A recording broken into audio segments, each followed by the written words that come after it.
Hey, I'm Rita. Thank you for clicking on this video and gracing me with your presence.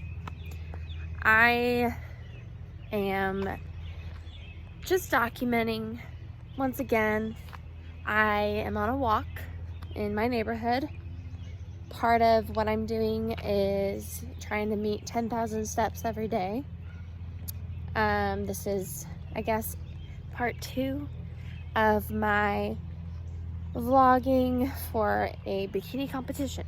But I wanted to just hop on here because this is the same day. It's still day 1 for me.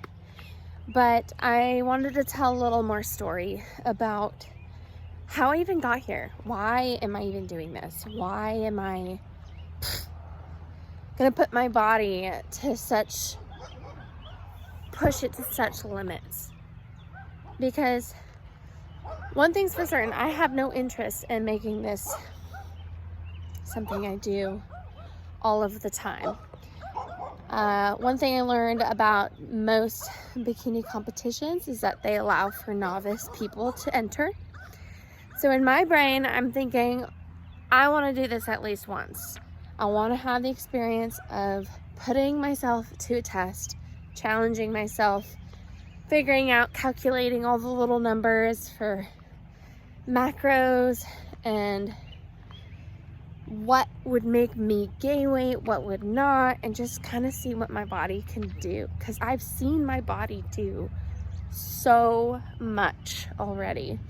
So I don't know what it is, but this is just one of those things that I have to do. A lot of women who compete, it seems,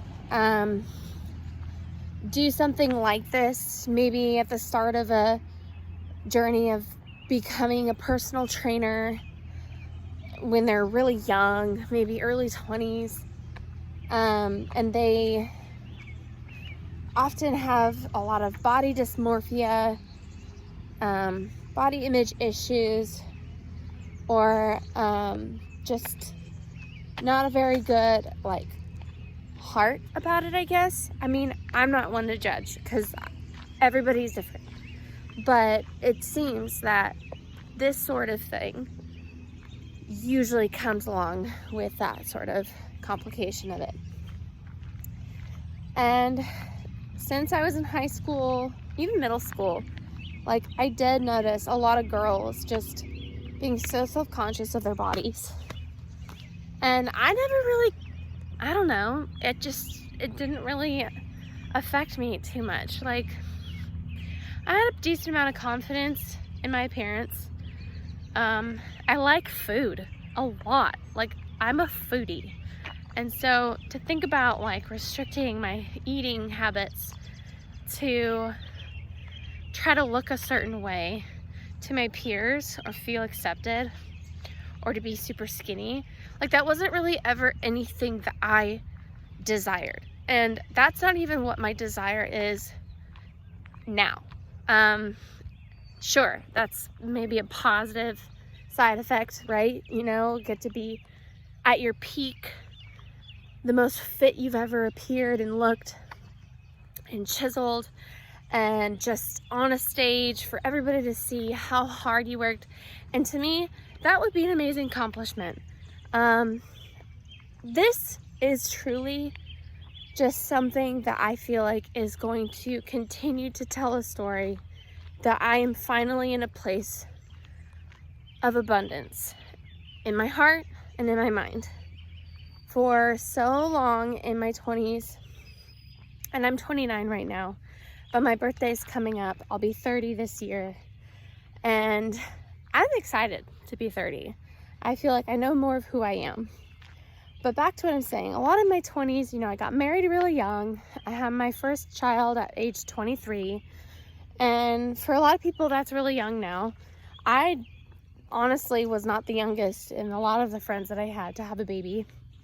But, that's what my life looked like. And, I was young and had a baby, and I had this new body all of a sudden. I had stretch marks, I gained weight, I had been nursing, and that changed my breasts as well, because it does, it's just how it is. And you know, I would have a lot of negative self-talk, and that was a new thing for me. And I think a lot of that was really intermingled with just having this huge change in my life, having a baby, becoming a mom, and it's a very isolating event sometimes. I knew other moms, I was friends with other moms, I was in a good community, but still wanted to just kind of keep to myself and feel sorry for myself, or just really struggle adjusting to the change. And then I had my daughter, and with her, that pregnancy, I got even bigger. End of that pregnancy, I was maybe, I mean, it's just a number, but for me it was a lot. I gained like 55 pounds. And that was like the most I'd ever gained before. My body just absorbed everything and just blew up. To me, I felt huge. And then, fast forward a couple more years, I had another pregnancy, and I was 14 weeks along, and I found out that my baby's heart stopped beating. And I guess trigger warning on that, sorry, but you know, I gained a lot of weight in that first trimester out of nowhere. It was the most I've ever gained in the first trimester, and I could not figure out, like, for the life of me. After I had that loss, I was grieving deeply, but I just had to throw myself into something, because I knew that if I didn't do something, that I would just sink deeper into the sadness of it. And so I would try to do different workout challenges and stuff, which wasn't totally out of my character. Like, I had done ab rehab programs from previous pregnancies, but with this one, like, I gained so much weight just in that small window of time, and I'm not used to gaining that much weight in the first trimester. And so when I lost my daughter and all of that unfolded from that,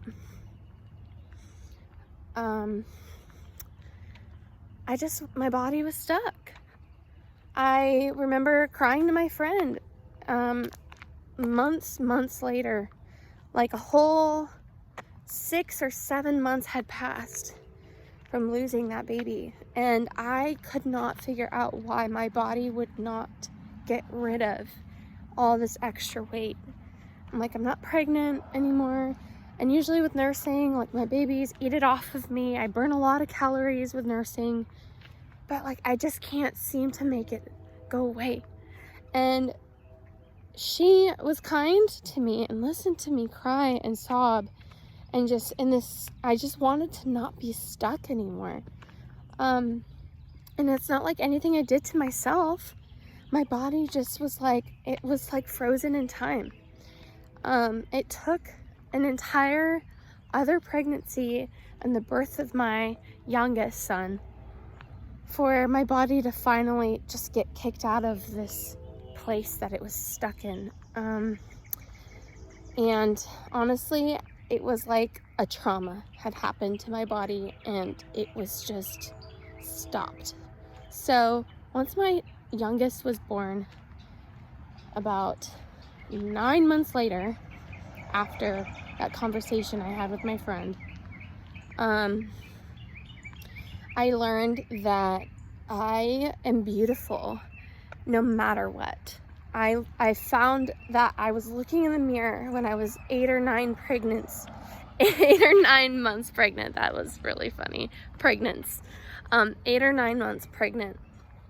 And I was looking at myself in the mirror, and I just thought, I look gorgeous. I look amazing.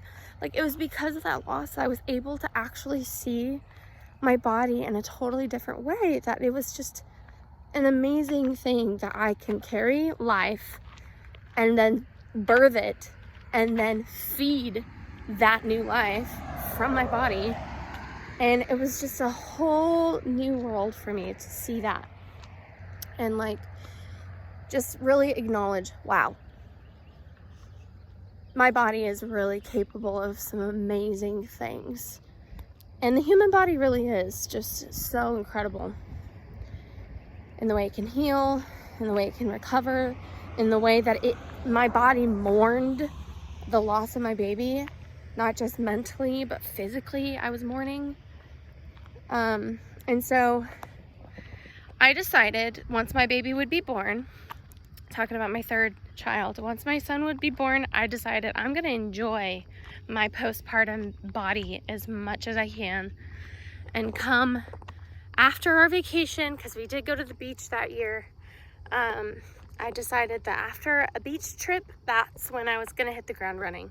But I told myself, I'm gonna love on my body after just birthing a baby, and I'm going to enjoy and slow down those newborn weeks, because they are very, very fleeting as much as they feel long.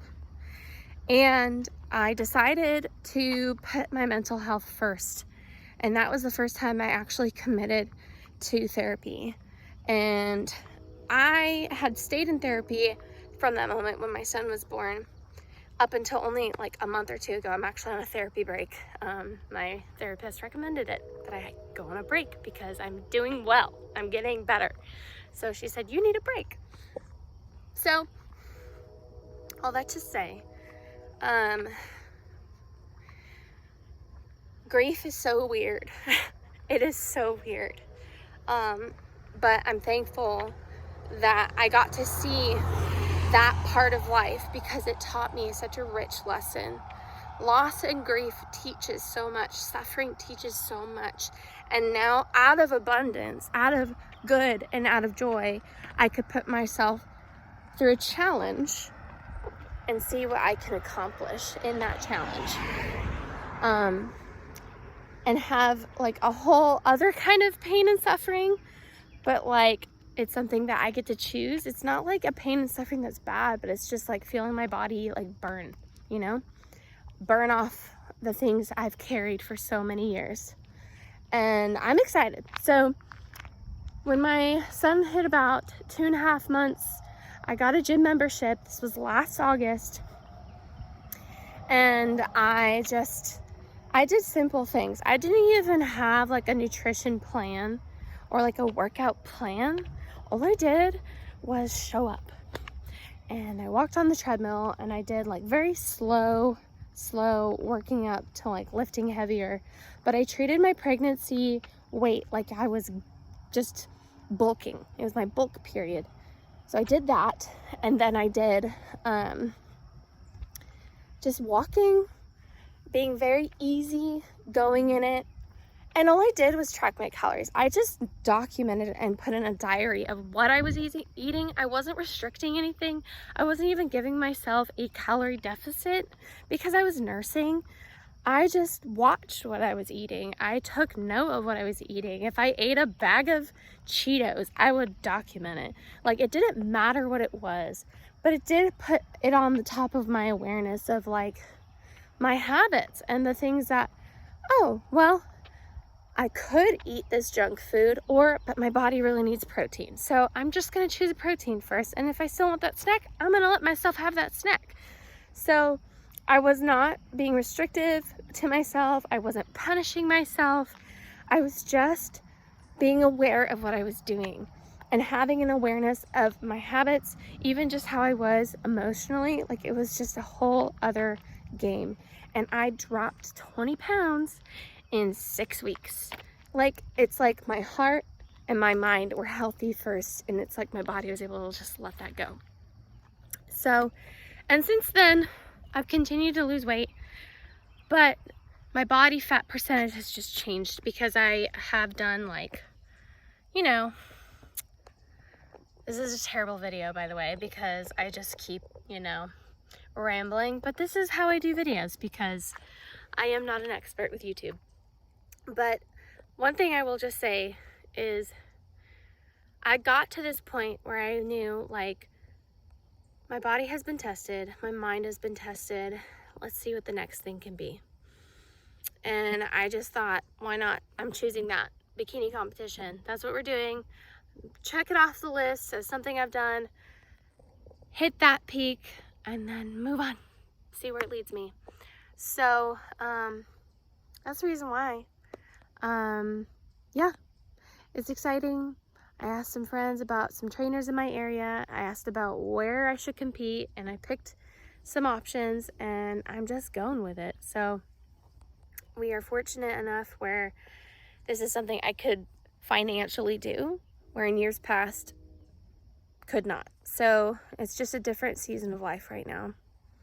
I know that I am very privileged and blessed to be able to have access to certain things and to be able to do certain things.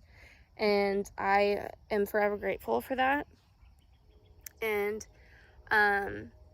anyway, my rambling is over. This was a longer format, but that's a little bit more of my story. And as I go along with vlogging this, I will share more bits and pieces. But that will be one nugget. The postpartum part of it and the grief of it and letting it go and the proper measures. I did not choose myself first for a long time because I was very dedicated to my marriage and my family. And there was nothing wrong with that. But I was finally at a point where I just knew something needed to change in my heart and my mind. So after my son was born, I got therapy. I took care of my mind first. I got healthier emotionally and mentally. I, thank goodness, did not have to take any medication, but I probably would have at a certain point if things were not improving. I would not close off to that. But yeah, so join along, like, subscribe, comment, whatever you want to do. I don't care. I'm documenting this because I want to remember it. So anyway, thank you.